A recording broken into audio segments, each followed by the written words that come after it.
people that truly are micromanagers and people that have problem delegating sometimes, it's about the idea of giving up the way to do it or that process to someone else. Now, maybe you want to coach them and guide them so that they don't get themselves in trouble during that process, or that they don't do something political that might really have them, step in a really gross, nasty puddle. But for the most part, just because a group wants to do something different than the way you would have done it, you have to get comfortable with that. The idea of giving up that power to someone else so that they can get from A to B in maybe a little bit of a different way, and maybe a better way than you would have done it, quite honestly, is what it comes down to. That is the huge part. Hello and welcome to the Leadership Launchpad, where we help technical managers improve themselves, their teams, and their organizations. On this show, I talk with industry leaders, coaches, authors, and experts to give you actionable insights that will help improve your own performance and the performance of those around you. Our guest today is Ryan McCrea, the head of learning and leadership development at Ameren. Ryan is focused on making an impact in organizations through strategic talent management, leadership development, mentoring, team dynamics, and culture building. Prior to Ameren, Ryan was the vice president of talent development at Commerce Bank, where he launched a corporate-wide professional development program while overseeing the strategy around people and leadership growth. In this discussion, you can expect to learn the questions any individual contributor should be asking themselves before they become a people manager, the importance of dual-track career ladders, the most common challenges new managers face, and how you can overcome one of the most difficult challenges, delegating tasks to your new team. Before we get into that discussion, I want to make sure to remind you to make sure you're subscribed so that you never miss a future episode. And if you are already subscribed, then I ask that you would just take one moment to share this show with at least one other person. That, after all, is how we grow. I can't tell you how much it means to me. So with that, let's get into the discussion with Ryan McCrea. Welcome to the Leadership Launchpad. How are you doing today?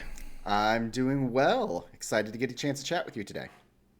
Yeah, we had a really great discussion when we first met up a couple weeks ago that I thought was so interesting because, especially for you, you've worked in, currently you're working in a very technical company. You've worked in a lot of technical companies, but, a lot of that was around like biosciences, and you did a stint in banking. And one of the things that we had in our discussion that I thought was interesting, because I like to talk about when I say the leadership that I'm teaching is primarily geared towards technical people. Mm-hmm. And you kind of made this point of like, yeah, well, even in banking, there's technical people. When you think of technical people, what do you mean?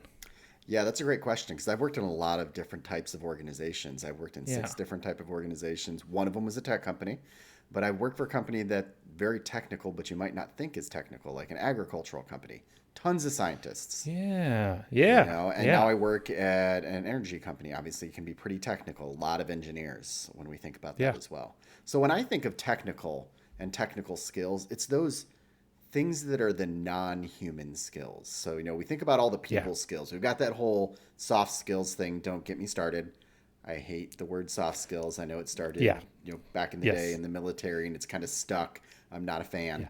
But so I tend to call them people skills. So everything that's the non-people skills that it would take to do a job. Like, obviously, I worked with scientists. So really understanding the scientific method, understanding how the processes work, understanding how the systems work, the technical skills that they had to do their job. Like that, to me, those are all the technical skills. So I think it's what do you need to know to be good in your field? And I think not only good in your field, but an expert in your field. I think that's what that really means to me, because I know a lot of organizations, I think, that do this well with technical people, they have that great individual contributor technical track. Yeah. Because I know a lot of scientists that just wanted to be a scientist. They never, ever wanted to be a manager in the first place. Yeah. Like they just wanted to be the best scientists that they could be. Yeah. Yeah. Well, I mean, kind of on that point, like, what do you see as some of the common challenges that companies have when they're thinking about promoting technical talent? Because I think that's where the rub is that what often happens is clearly when somebody's getting promoted to their first people manager role, they're getting promoted likely because of their skills as an individual contributor. But then that doesn't necessarily mean that any of those skills translate. Like, what are the primary challenges that you see, or gaps that you see companies have in identifying which excellent individual contributors, especially technical ones, will make good managers? Well, I think that's the problem, and that's the rub that most organizations have. They Yeah. decide, okay, we're going to hire and put the best individual contributor into a manager role. So the one Yeah. that is, again, in the expert of their field from a technical perspective. But being a leader is a whole nother job. I think that's what Yeah. people sometimes don't think about. Like, yeah, someone that's going to be a good technical person will be able to help lead a team in the technical aspects of it, maybe. Just means they have the knowledge. That doesn't mean that they are able to share and grow and help others do that too. So Yeah. when you've got somebody moving from a very technical role into a leadership role, do they even really understand what they're getting into in the first place? Like, a lot of times they take on that role because it's maybe the next thing to do, or they feel it's important, but really they're taking a whole brand new spanking job is really what it gets down Yeah. to, like, with a very different set of skills. Like, to be a leader is a very, very different set of skills. And I think the big thing, I talk to people a lot when they're an individual contributor and they're going into that role, especially when they're a like high potential, very strong individual contributor, is the idea that this is no longer going to be about you. There it And is. that's a big one for people, is like, when you're a strong individual contributor, you're there about you. Yeah. But once you Yeah. make that change into being a leader, it's not about you anymore. It's about your team. It's about the team goals. It's about motivating people. It's about developing people. It's about making sure that you do hit, those goals that you have as a department, or what you need to do, or what you're supposed to do for the organization.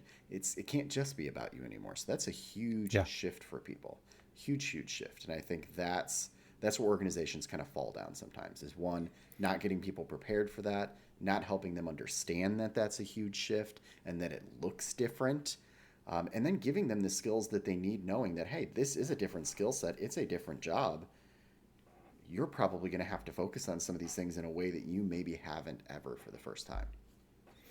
Yeah, and I think, kind of to your point, since it is such a new skill set, something that a lot of these really high performers also have to realize is the thing that you are best at, you are no longer going to be best at.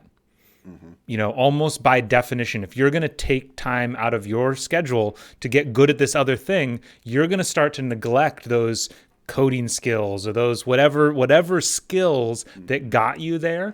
They're going to start to atrophy, like they just have to, if you're actually going to give management its due. 100%. Like, you are going to be delegating, hopefully, a lot of those Yes. things that maybe you really, really enjoy doing. I think that's why it's Yeah. so important for people to really understand, like, what are you jumping into? What are you getting into? Do you understand why you're doing some of these things? I mean, when I think about a new person jumping into a role, and this isn't probably just for technical people, this is quite honestly for anyone, I think, that's jumping in to a new manager role. Like, there's a couple very key things that I think they should know. One is, why do you want to be a leader? Like, why? Why do you want to be a leader in the first place? And I ask that because, are they doing it for the right reasons? If they're doing it for money, they're going to find that it's probably not worth it if they really don't like the idea of being a leader. So really understanding your why. That's a big one for me. Like, understand your why. And then, what does it mean to be a good leader in the organization that you're in? Because that is not the same thing in every single organization. We know leadership doesn't have just one consistent definition across the world. That's just not the same. Not the same thing in organizations too. So, what does it mean to be a good leader at that organization you're at? What are the expectations of a leader? And then you need a good realistic job preview. So, like, and when I say a good realistic job preview, like, look, there's some things about being a manager that are awesome. And there's some things about being a manager that aren't great. And so you need to have the good, the bad, and the ugly. You need to, like, pull back the curtain and actually see it all for what it is, and understand kind of what you're getting into.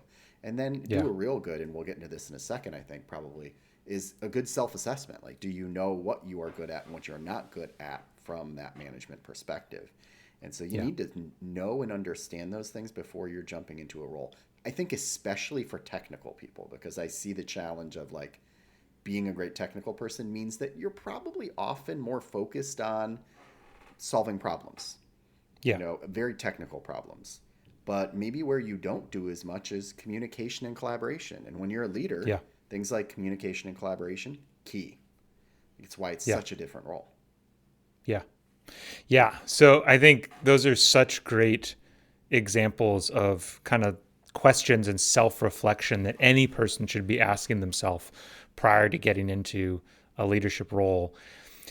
When we think about things really tactically, like what have you seen organizations do, or maybe what have you done at an organizational level to help people do that self-reflection, like help them really make sure before they even become a people manager to understand if this is the right fit for them?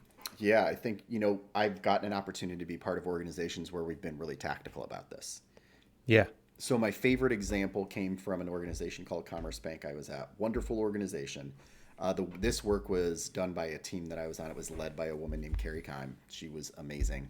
And so what we ended up doing was we really first started with just helping some of those early questions I talked about, like your why, and Yep. understanding a Yep. little bit more about what leadership is, having that realistic job preview, what is an expectations in that organization. Well, we did that. So what we started doing is doing what we called an aspiring manager discovery session. And it was open up to anyone in the organization that wanted to go with it. So you could have been there for 3 days or 30 years. If you I got like the it. itch and you decided you wanted to think about becoming a manager, you could sign up for that session. It was a 90-minute session. So 90 minutes, an hour and a half out of your day to answer some of those big questions we just talked about. Now, what we did is we had them do a little bit of pre-work. They did some pre-work and they went and interviewed 3 or 4 managers. Go and talk to managers about managing, like, which you sometimes don't do when you talk to your manager, you talk to other managers. You don't actually talk about what does it mean to be a manager and what do you like, what do you dislike, what do you really enjoy about it, what skills did you have to build to get there, what surprised you when you became a manager. So we gave them a list of questions and said, go talk to managers. Then they would come to the session, that 90-minute session, and we would do everything we just talked about. What is your why? What is a realistic job preview of what it means to be a manager? We called them, I think, the perks and the pitfalls of being a manager. And what did it mean to be? What were those things that you had to do? Well, you were going to have hard conversations. You were going to have to do performance reviews with individuals. Yeah. Sometimes you're going to have to tell people no. I mean, are you okay? Are you ready to deal? Sometimes you might have to deal with emotions. Are you ready? Are you comfortable? When we think about super technical people, dealing with emotions is sometimes not their strong suit. Yeah. Not their strong suit. So do you know what you're getting into? So they did that session. They did that 90-minute session. And then there was some post work. We gave them a workbook to sit down with their leader and have that conversation and talk about what did they learn from that? What did that mean for their psyche and what they thought next steps were in their career? And then we had them make a decision. So we actually had them go in and answer a survey that said, like, yeah, I want to be a leader right now, or maybe I might want to be a leader, or like, this kind of made the decision very easy for me. Like, I do not want to be a leader. This is not something I'm interested in. So we gave them a few options. We actually tracked those. And then the individuals that were interested in doing that, we introduced a 6-month session called, Aspiring Managers. And then it was, I think, Journey to Management or something of the sort like that. Okay. And that was the 6-month session where we actually dug into a lot of these different pieces of communicating and how important it was and how you could do it and how you should do it. And again, what are these expectations of a manager? Understanding your why, really digging in, finding out what it is that you wanted your management style to be. But then digging into all these different important aspects of, again, how do you hold somebody accountable as a manager? That's a huge, huge part of it. How do you have a hard performance conversation? That's a huge, huge part of it. And then in the last session, we actually said, okay, so how can we help prepare these individuals to be into those roles, to get into those roles? And what we ended up doing was really spending most of that time talking about what did it mean to do a good behavioral interview? What did it mean to maybe share your why or how you were going to market yourself? What were some of the pitfalls and things that people didn't do well in internal interviews? Because sometimes people don't do internal interviews well because they're like, oh, well, I'm already here. And they don't bring their A game. Like, you can't do that. You still got to bring your A game, even if it's an internal interview. So we tried to prepare them so that when they were interested and when those roles came up and they interviewed, that maybe they would do better than just hopefully jumping into it and hoping they were going to do okay. We actually then, when people graduated those programs, gave all those names to the recruiters in the recruiting department so that they knew and were very aware of the people that had management on their mind. And also had gotten the opportunity to learn some of these things too. I don't think I have ever heard a clearer what's in it for me answer from a learning program, right? Where like you very clearly and deliberately created a learning program. It's like, no, like this is how it's going to help your career move forward, which is what is so often missing. It's just like, oh, we're learning these skills, or oh, we're getting this knowledge and I don't know really how it's going to apply. It's like, this is going to put you on a special list that the recruiters are all going to see. And, I mean, that's amazing. Going back to the tracking that you said you did. So two questions on that. First, did you do like a before and after of like how many people wanted to do it before the session, the 90-minute session and the homework, and how many wanted to do it after? Because that'd be a cool thing to see. I don't think we did that, though. I agree. Okay. As being a stats guy, I'm surprised that I let my team get away with not doing it. Yeah. Quite honestly. So then for the post stuff, do you remember roughly like coming out of it, what the percentages were like? Were most people like really bought in, or having to do it? Were there a fair number that were like, I kind of learned I didn't want to do this? I think the people that were still pretty bought in and said, yep, I think I kind of want to move forward with this, I would say realistically was probably like 30 to 40%. Then you had some that I think still wanted to be managers, just maybe not yet. Yeah. And there were some that came out of that were like, yeah, I don't think this is for me, at least for right now. Who knows what their life was going to be 5-10 years from now. But at that point in time, for that situation, for where they were in their life, they're like, okay, yeah, this is not something I want to jump into. That is definitely not responsibility that I want. That maybe was, that was different than the expectations of what I thought a leader was going to be. It was, we actually did those once a quarter because we used those discovery sessions we were talking about, not only to help people learn, but we used them as a feeder pool into this other program, of course. Yeah, so when we first launched those discovery sessions, I think we maybe set up 3 or 4, like within, first launching them. They filled up within minutes, Matt. Minutes. It was like we were selling concert tickets. They filled up in minutes, and we had a 90-person wait list. Wow. Yeah. Yeah, I believe That's when in our work in L&D that like you've done something right, like you've put the product out there that people really need when something like that happens. And we were like, we hit the nail on the head with this. This is exactly what everyone was needing. That's what we were hearing. Perfect. But we put it out there, and it's like, that was definitely, I like to think about everything we do in HR as products. Like that was a product that, there was the demand. We were hearing the demand. We supplied the demand. I love it. Boy, did it come. They bought what we were selling. Yeah, that's incredible. That's incredible. And it's one thing that's interesting that I think about the statistics, and you're saying that there were those people that said, "Oh, I'm not really ready for this," or "I'm not sure." I think there's that challenge of judging effectiveness when training people skills, because they're things that people so often reflect on. And I'm a big believer in like confidence level as a really important indicator, especially in this space, since true ROI can be really hard to pin down in terms of like, you just need a lot of time. Like you need a lot of time and resources to really see that effectiveness. And so I like confidence level. But what can happen actually is, for some of these skills, a person can go through an amazing course that really helped them, and their confidence level might go down simply because they're learning all the things that they didn't know. And that's a good outcome. Even though it might seem at the face like a bad outcome, which is interesting. So you do all this great work to kind of prep people and get people ready. A lot of organizations obviously don't do that. Whether it's, based on your experience, let's move now. Okay, so people get promoted. What are some of the most common pitfalls that you see, maybe specifically to technical managers? Like we touched on this, you touched on this a little bit earlier. What are some of the most common challenges that you see in them making the transition? Yeah, there's definitely some very key things that I see with technical managers when they jump into management for the first time. I think one, communication skills. Like again, very tactical people trying to solve problems, love that from that perspective. Sometimes that idea of communicating with others, and definitely communicating a clear message, because those people usually super smart. So there's a lot going on up here. Yeah. But do they know how to communicate that in an articulate and a succinct way to help others understand? Distill it down. So that's a big one. And I think very similar to that is then sharing a vision. Because if you can't communicate well and communicate articulately and specifically in kind of what's going on in your head, it's really hard to share a vision or a strategy for a group that you're in.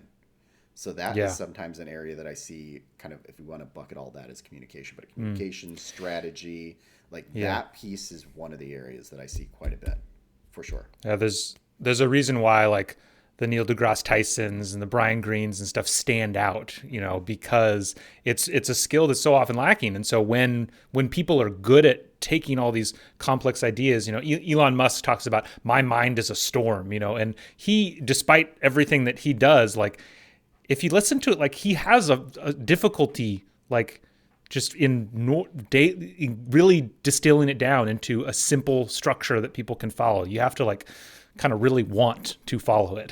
100%. I've gotten the opportunity to have lunch every once in a while here and there with one of those very brilliant type of people, and including one of the founders of, I think it was Square here in St. Louis. And I was just like, brilliant guy. Probably his ability to articulate, like it was one of the weirdest lunches I've ever been at in my life. I mean, I bet. Great guy, super smart guy, like very personable in a lot of ways, but just kind of weird and awkward. So, I mean, sometimes that exists, sometimes that doesn't. Definitely saw it a lot with scientists. I've even seen it with people like lawyers and really anyone that you can think of, engineers, of course. Seen it with a lot of different groups, data scientists. Okay. I've seen some challenges there as well. So that's definitely one area for me. I think the idea of dealing with emotions is something that's challenging for them, and having hard conversations. That I've found something specifically in technical people to be really, really hard. And that is such an important part of being a leader. And now, this day, it's more important part of being a leader than it ever has been, because there is this shift from the command and control leadership. And maybe you could, get promoted as an engineer and be a good command and control leader, because you don't have to worry about emotion, showing vulnerability, having connection with people. It's fine. Doesn't matter. I'm good technically at what I am. But in today and age, it's just that you need that, you need that ability to be a human-centric leader. It's this idea of being able to hold people accountable, and also making sure that you have the appropriate level of kind of vulnerability and some empathy for the people that you're leading, that you're thinking about that. People have choices, and the pandemic shattered all of that in work as far as I'm concerned. Like it just shattered it. It's out. It's out of Pandora's box. You can't stick it back in. And if leaders aren't being able to do that, then that's a challenge. And I think technical leaders struggle with that. And I think in the same vein, influencing others. Like that's not something they usually have to do when you're someone that's very technical. So the idea of influencing others, selling others on things, managing up is an area that I see a lot of new managers and leaders struggle with, but especially those technical leaders for sure. And then I think one of the biggest ones is because they were so strong, again, those high potential, really strong individual contributors getting promoted, is delegating. Delegating, again, that ability, those things to others, because they're so good at it. I'm so good at coding. Why would I give this to someone else? Well, you have to. Yes. Because that's not what we pay you for anymore. It's interesting. I remember reading years ago. So there's a very old HBR article called Leadership That Gets Results. And it was this massive study where they created these different leadership styles. And everybody has multiple leadership styles, just like everybody has different personality styles. But I remember taking the assessment to find out where I was. And this, it's things like coaching, dictator, pace setting, like those kinds of things, relational. And I remember getting excited because I scored really high on pace setter. And I'm reading the description of pace setter, and it's like leads from the front, leads by example, is always doing the best work, of the team, like showing everybody what to do. And then I go, and this was based on a huge data set, and it shows the long-term impact of all the different leadership styles. And pace setting was right next to coercive as the only two like negative impacting styles. And I was... It was the heart, like it was such an explosion in my brain when I read this, because literally when you're reading the description, it's like, this is what a leader is supposed to be. But then when you think about all the second order ramifications of it. You're micromanaging. You're not letting people solve their own problems. You're just doing all of these things that's just taking power away from your team. And certainly in short-term bursts, maybe it's required. Even something like a coercive leadership style maybe is required in certain extreme emergency moments. But it's not something that you lean into. And ever since then, I think pace setting is almost like the default of a high performer that gets promoted, because like you said, they're almost by definition the best at the things that their team does. And so it becomes really difficult for them to leave. I'd love to sit on that for a moment. What advice do you give? How do you train new managers to get better at that delegation? Yeah, that is a great question. So I think you have to learn to set expectations of what you're hoping or what you're thinking in your head, but give people the freedom to get from A to B in a different way than you would get to from A to B. I think that's the biggest part of it. Like people that truly are micromanagers and people that have problem delegating sometimes, it's about the idea of giving up the way to do it or that process to someone else. And so you have to be okay if they get to Z, which is where you wanted them to go. Now, if you usually do that in a straight line, but they're going to do it in a bunch of squiggly lines to get there, what the important thing is did they get to Z? Now, maybe you want to coach them and guide them so that they don't get themselves in trouble during that process, or that they don't do something political that might really have them, step in a really gross, nasty puddle. But for the most part, just because a group wants to do something different than the way you would have done it, you have to get comfortable with that. And for people that are so right-brained like that are so technical, the idea of giving up that power to someone else so that they can get from A to B in maybe a little bit of a different way, and maybe a better way than you would have done. Exactly. It, honestly, that's what I was going to say. That's what it comes down to. That is the huge part. It's just they sometimes have to start small. Like, how do I start giving some of this away in small little increments and making sure that we're really digging into it and touching on this? Because it's sometimes if you start just giving everything away, it's hard for people. But it's a skill you have to work on. It's a muscle. You got to build that muscle. I like that idea of starting as small as possible, starting with the small projects that you can let go of. And I think you hit the nail on the head of yes, though many times you're going in a straight line and they're kind of twisting around. Maybe you're the one twisting around and you don't even realize it, and they find the straighter line and they end up finding the better way. But I think when it comes to the long term, that's the only way that either the team or them is going to get any better. And so you have to. I like that technique of just kind of lowering the bar, minimum viable delegation project, and then go from there, and then go. Do you ever have people, they try that? I'm sure you've heard stories of just like, oh, I tried that and everybody messed it up. Does that come up a lot? Is that a limitation on folks, you think? Yeah, sometimes. Then that tells me that they're still really stuck in the mindset. And so that's when the coaching comes in. That's when so how did they mess it up? Okay, so who believes that they messed it up? Did you believe they messed it up? Do you have stakeholders? What was the stakeholders' perspective on what that looked like? What was the team's perspective on what that looked like? So when you say they messed it up, who says they messed it up? So I think having them think through that a little bit, and a lot of times it was, oh, well, no, the stakeholders didn't have any problem with it. No, it's been working really well. People have liked it. Okay, so is that about you or them? I like that.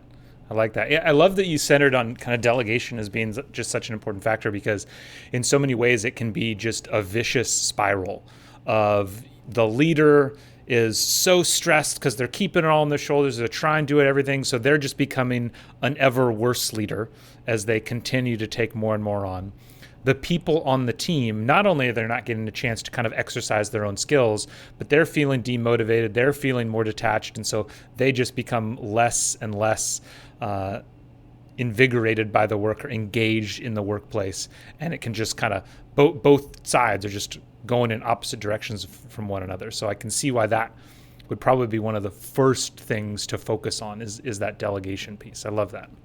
And I don't think we're making it easier in organizations these days either, because think about all the people that have been let go, especially in the tech world. Like, we see these huge tech companies shedding tons of people. So organizations are getting flatter and flatter, and that's not necessarily a bad thing. There's good and there's positive things that come with that.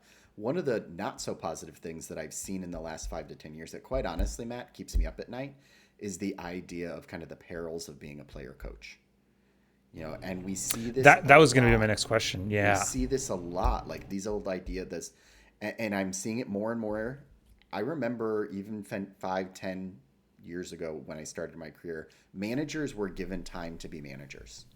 Yeah. Managers are very rarely now given actual time to be managers. Like, everyone is a player coach. Like, I'm a player coach, but at my level, maybe that's okay. Directors in my company are player coaches.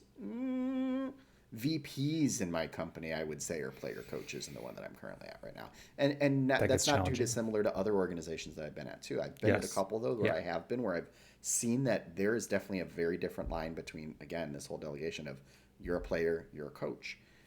What's a big challenge here, though, is I don't think as organizations is they incentivize someone to be a manager. They incentivize them to be a good player. The pace setting you were talking about. So organizations often reward the pace setting behaviors, not the management behaviors.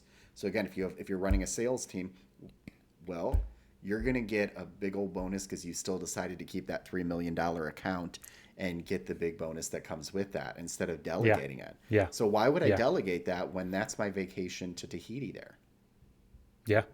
So we're not actually structuring either the organization or our policies or our procedures or the way we manage performance to actually make sure that people are doing the coach side of that more than the player side of it. So if we don't have the environment around us actually supporting us to be a good manager, this whole player coach thing is going to keep getting worse and worse and worse. So that keeps me up at night all the time, because I just feel like most managers actually don't have time to manage anymore. When I talk to managers, the first thing I hear out of my mouth is just, don't have time. I just don't have time. I don't have time to be a good manager. Yeah. Yeah. Can a manager... So how do you suggest people get out of that? Is it, if the incentives aren't there, is it just kind of, I guess even if the incentives aren't there, you still just work on the delegation for your own sanity, I suppose. I think to work on it for your own sanity, really understanding, because one of the last things I was going to say I see sometimes a problem with technical people is developing and growing others. Because it's not a mindset that they had before that.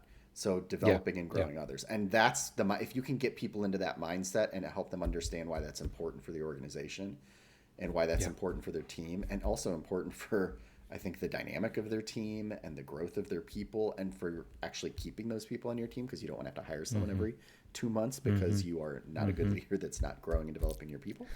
Like, they have to understand that from that perspective. But also, I would say, as an organization, look at your policies and procedures and everything that's going on there. How are you actually rewarding this behavior? So one of the companies I was at, that big agricultural company I was at, they actually rewarded development behavior. So when you think about the bonuses that you got at the end of the year, you were looked at, your performance was looked at for sure, 100%. Yeah. But if you were a leader at this organization, there was a portion of your bonus that was based on that. There was a portion of your bonus that was based on whether you were developing or not. And then there was a portion of your bonus based on whether you were developing your team or not. So if you weren't developing yourself, you got hit in the pocket. If you weren't developing your team, you got hit in the pocket. You lost thousands and thousands and thousands of dollars for not developing your team. That was the place, I think, where they did the best at, like, putting their money where their mouth was when it comes to this. And really saying development is important to us. In fact, it's so important to us that we will minimize your bonus based on you not spending time developing your people. But I also think they did a really good job at that organization, specifically of giving managers time to manage. Yeah. Because that would have probably been fairly unfair if they didn't actually give their teams opportunity to manage. Absolutely. Yeah. Awesome. Well, this has been a great discussion, Ryan. I've really enjoyed it. I love how we got pretty tactical for both the company perspective and the individual perspective on some things we can help in making that first jump, especially for technical folks. Any closing thoughts? Where can people get in touch with you? Yeah, excellent. I think the best place to get in touch with me is on LinkedIn. You can keep track of what I'm doing, what I'm out there. I talk a lot about work. I talk a lot about psychology. I talk about learning and leadership development. So that's where I kind of share my thoughts, my ideas, and really with what I'm doing in the different companies that I'm working at too, which I think people really like seeing. It's that practical real aspect that we kind of got a little bit into today, Matt, and people love that. So yeah, I would say catch me there. That's the best place to get me. Perfect. Excellent. Well, thank you so much for being here. I hope you have a great rest of your day. All the listeners, thank you so much. I'll see you on the next episode. Sounds great. Thank you so much for listening to today's show. If you are looking for help turning your organization's great engineers into great managers, me and my team at Better Everyday Studios would love to help. We deliver targeted and interactive training workshops that are designed to help build the 3 fundamental skills of any new manager: building trust, giving feedback, and setting goals. Reach out to me through matt@bettereverydaystudios.com so we can start making your organization better every day.